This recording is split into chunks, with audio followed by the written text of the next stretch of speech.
What is up, everybody, and welcome into another edition of the Line Jawn Postgame Show. Tonight, the Philadelphia Flyers win a very good game, a full 60 minutes of NHL hockey. With me, as always, is my companion friend, my brother from the Past and Now Sports Show, Joey Marks. How are you doing, my friend?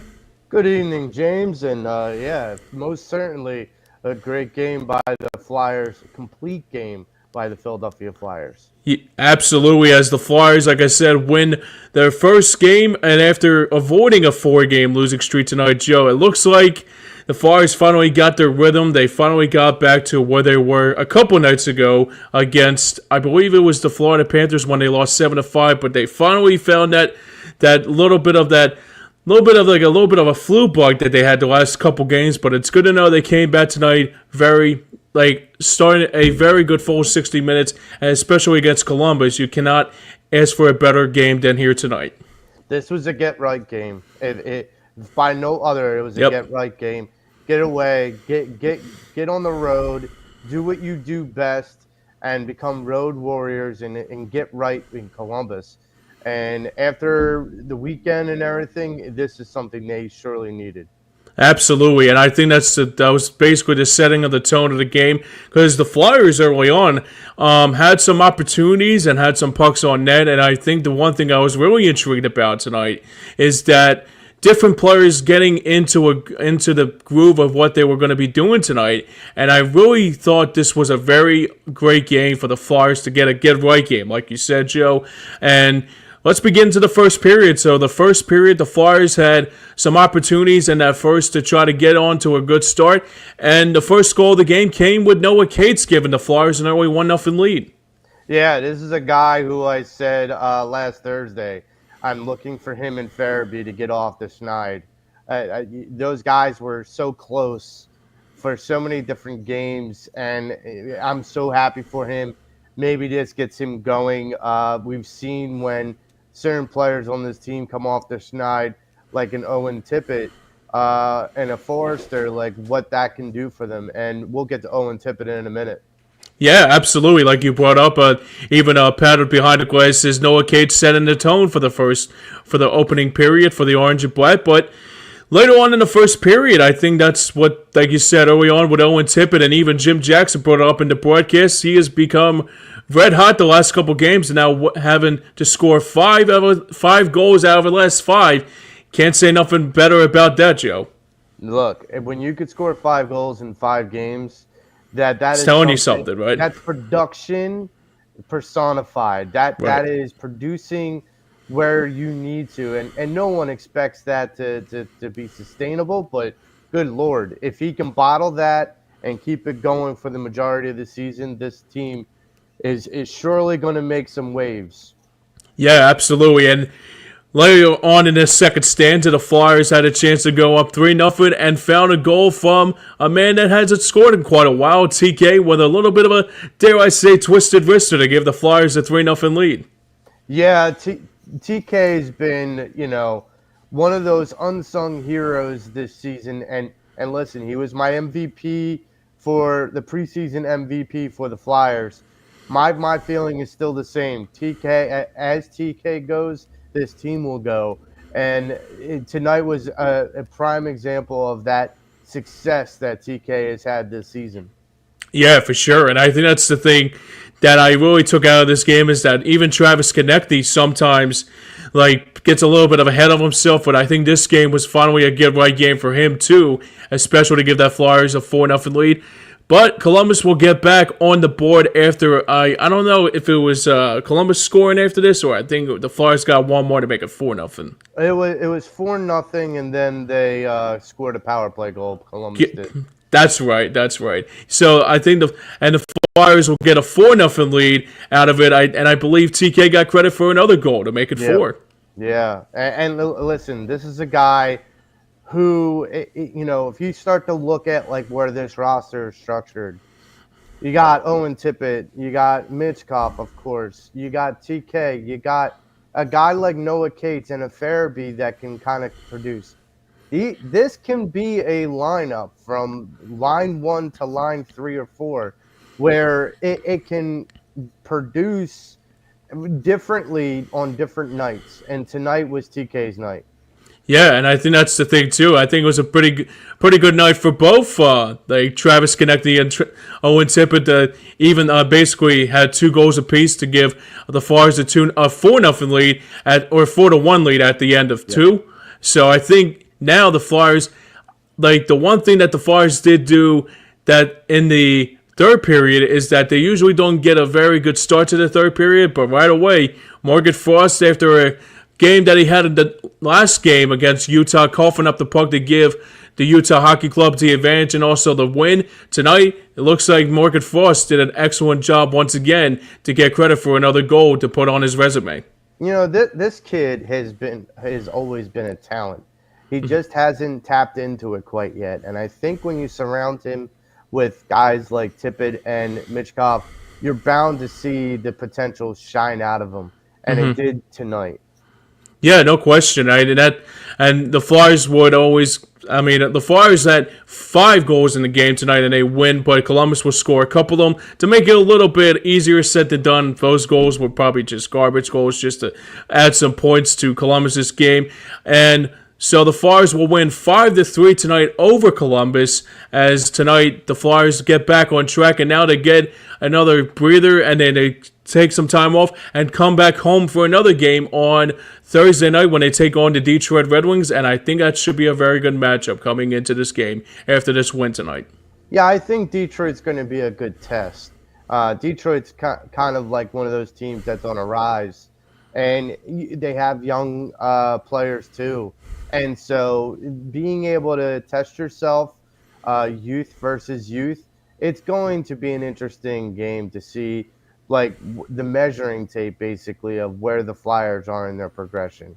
Absolutely, and I think that's the thing. I mean, sometimes like there's games like this in the game that you have to look at and say, okay, what? I mean, the last couple games we had Boston. It was like a 3-1 lead, but we lost it to a great team in Boston. Utah's still trying to find their identity ever since becoming an expansion team from Arizona to Utah, so they're still trying to find what they're going to be like in Utah. But tonight, I think this was a very good challenge for the Flyers, and they definitely succeeded on expectations here tonight.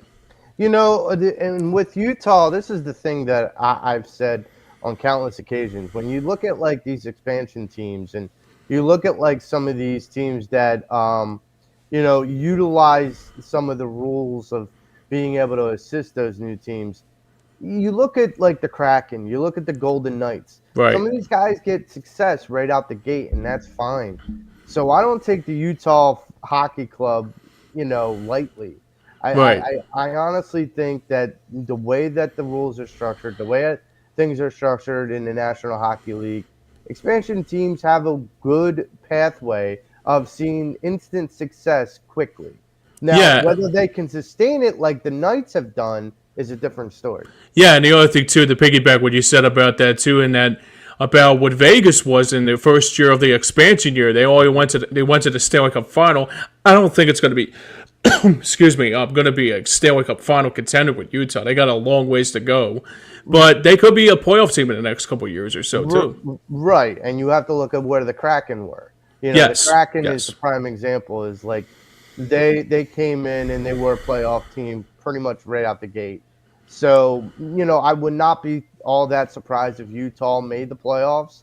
But and that ought to tell you how important of a game that was, or how competitive of a game that was for the Flyers in Utah. And moving forward to Detroit, it's going to be the same test, the same type of test. Al Morgani said it best during tonight's telecast, is that, it's nice to finally have one that you can breathe a little bit. A Flyers fan, instead of sweating it out all the way through. Yeah, for sure. And also, a good friend, Pat Benoit, also doing a great job behind the glass, saying Sam Ersson stopped 15 out of 18 shots tonight in Columbus's way. So it's good to see him back on track after missing a few games due to I think it was a lower body injury. But it's good to know he's good to back. It's good to know he's back in full, back in the swing of things after missing a few games due to that injury. Yeah, and I mean with him back in net, it's going to lead to having a as we kind of said before we came on, it's going to lead to having some depth and options for the Flyers organization at goaltender. So it's going to be interesting what some of the decision making is going to be in the next couple of weeks. Yeah, no question about it. And I think that's the one thing I took out of this game tonight is that even when Sam Mercer came back, he was a little bit rusty on that game against Utah. He played okay, like Brian Boucher brought up in the opening of the pregame. But, I mean, this was a good game for Ersson to get back like what he missed the last couple games. And against Columbus tonight, he did very, very well tonight. Yeah, listen, sometimes it takes a game or two, if not a little bit more, to get the rust off. And especially for a goaltender, getting stretched out and kind of, getting yourself right in between the pipes, that's important. And at least tonight, with a total of 18 shots, he wasn't peppered. He wasn't, like, put to a grind tonight. He was able to ease into it, especially because the Flyers got out to an early lead. Yeah, absolutely. Like you said, at best, and even Pat brought up, the Flyers had 24 shots in this game tonight on net, so that was a good bonus to see a lot of shots on net for Columbus. I mean, for the Flyers on Columbus's goaltender Elvis versus Lincoln's. But let's just, before we go any further, You're trying to tell me Elvis was in the building? He was in the building, but he left the building as well. Yeah. Like always we do, we are on Facebook, we're on Twitter, we're on Twitch, we're also on YouTube at Hardcore Sports Network and Stream Punk Entertainment. But let's talk about the upcoming matchup that's going to happen on this very important Thursday night. Two teams that could be possibility of playoff teams, like as it's all said and done, in the Flyers in Detroit. Over the years, I always thought Detroit, obviously, we saw them in the West, but still seeing them in the Eastern Conference kind of still confuses me a little bit because they've always been a Western Conference team. Yeah. But all joking aside, so this game tonight could be, this is a very good get-right game, and I think on Thursday night they have to do the same, especially against a very good Detroit team coming into town. Keep the intensity up. Keep the energy up. Because especially with Detroit, you know that they're going to bring that energy and intensity as well. Both teams have a lot to still prove in their young rebuilding stages. And in order to prove it, sometimes you got to take down the other team that is trying to prove something too. You got to be the bigger team. Detroit's got to get them ready. And these guys, I expect to see Owen Tippett and Travis Konechny still have good games on Thursday night. I expect them to shine, as always. I also expect, Joel Farabee to get back in on the action. He got off his schneid in the weekend, which is great, but now he's got to sustain it, and it's just like anything else, because you can't just say, okay, let's rely on Travis Konechny and, Owen Tippett, and that's it. There has to be other scoring that is sustainable throughout this roster in order for this team to be successful against Detroit Red Wings and going forward. Yeah, absolutely. And Pat brought up that the Flyers have 30 points on the season and also are at the 8th seed right now with 13 wins and 12 losses. So over the 500 mark yet again here tonight against Columbus. But right now, if the playoff picture comes into an account, the Flyers right now will be in the postseason if the playoffs started tonight. Well, you know what, and I know Pat might be having an aneurysm when I say this, but I think that the Flyers are on pace, in my mind, for a 90-point season. Wow, that's pretty amazing, man. I mean, you're not wrong. I mean, the team is actually finding ways to win.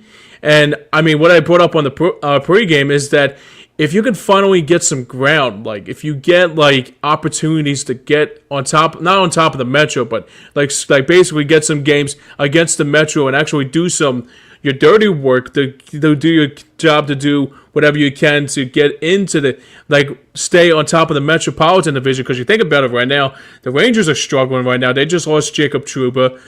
Ovechkin's out now for Washington. I mean, Pittsburgh, is not going to be in competition. But the one team that's going to be a cause for concern is even Carolina. But sometimes when we play Carolina, we play at their best.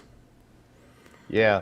And, look, you're going to be looking at a lot of these teams in multiples And the one thing is if you can face these teams and not and kind of measure your competitiveness against these teams, you're going to be successful in the playoffs and going in to be able to get into the playoffs.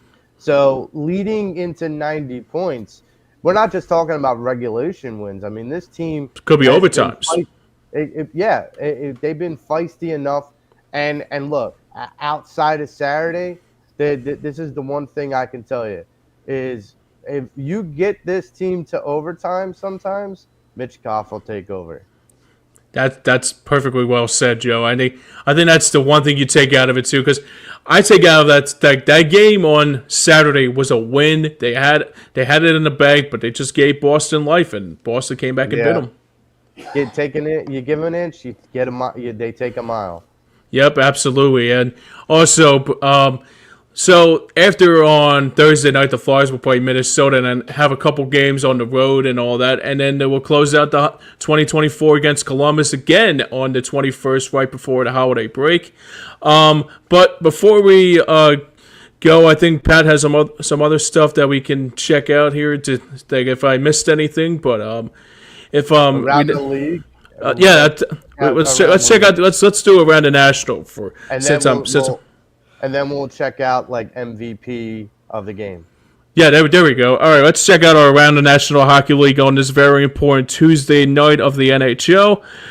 Colorado winning yet again against the Pittsburgh Penguins. Penguins struggling again 6-2 tonight over at PBG Paints Arena in Pittsburgh. Maple Leafs winning in overtime 2-1 over New Jersey. Carolina, like I said, they are winning again and they beat San Jose 3-2 in. That is a regulation win. I thought that was overtime. Kings right now have a 2-1 lead over the Islanders on under 5 minutes left to go in regulation there.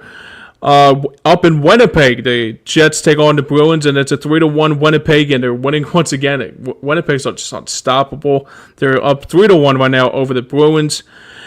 Up in Nashville rather, as the Flames taking on the Predators. That's a 4-3 Calgary lead over Nashville. Tampa Bay taking on Edmonton, 1-0 Edmonton over Tampa Bay.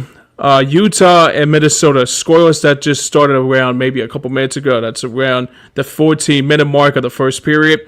And upcoming games going on tonight as the Blues take on the Canucks in Vancouver. And the final game of the night, the Panthers take on the Kraken. And tomorrow night, only 2 games on the slate on the Wednesday hump day edition of the NHL season, as the Sabres take on the Rangers and Anaheim takes on the Sens.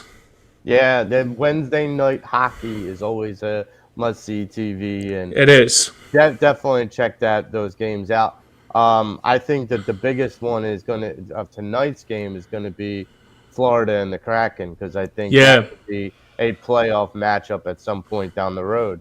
Yeah, I think the one game I'm going to keep a close eye on tonight, I got to go with maybe Minnesota and Utah, because Minnesota's the one team after the Flyers tonight, and the stellar performance of Kaprizov the Thrill Kaprizov has become a real good factor for Minnesota, so that's going to be a big close eye on as we get closer and closer to take on Minnesota. That's on Saturday afternoon at 2 p.m. at XO Energy Center. All right, Joe, let's get into our MVPs of the game like you brought up. So, simply put, who's your MVP for this game tonight? Well, see, I got to go with Travis Konechny, because in my opinion, I still feel like he's going to be the leader of this team going forward. And I honestly think he'll be the MVP of this team for this season. So, Travis Konechny with 2 goals. And I mean, not to short sight everything else, but Mitch Goff is just racking unstoppable up after point after point after point. And I mean, the guy's got like an 8-point lead on whoever the second person is in points and rookie points. So the idea that this team can work as well, especially with Travis Konechny, and I was hoping for a hat trick, honestly. But I'll take 2 goals. So my MVP for tonight, and I'm hoping for Thursday night, is Travis Konechny. Yeah, I agree, Joe. And I think that for my MVP, I mean, by the way, with Mitch Goff, who got credit for the fifth goal of the night. He has like 16 assists on this season.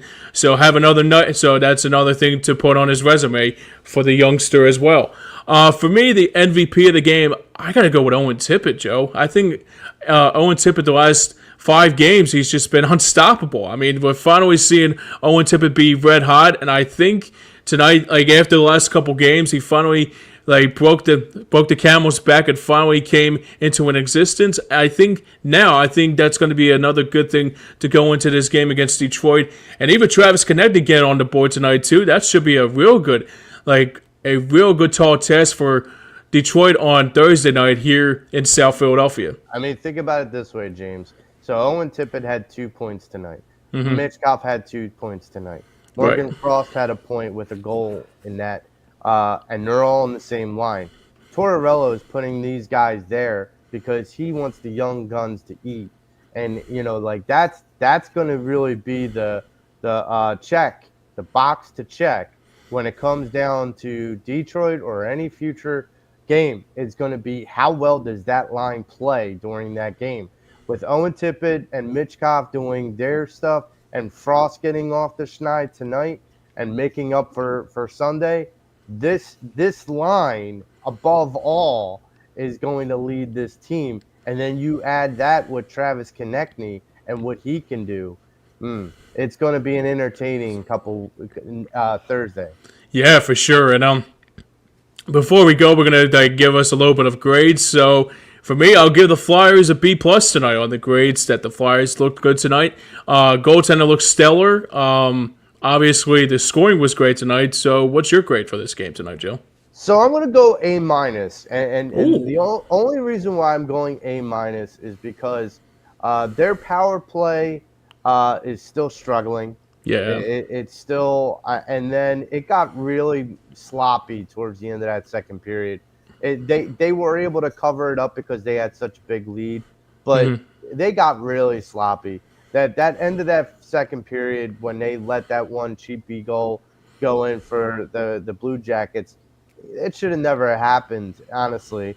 But here's the thing.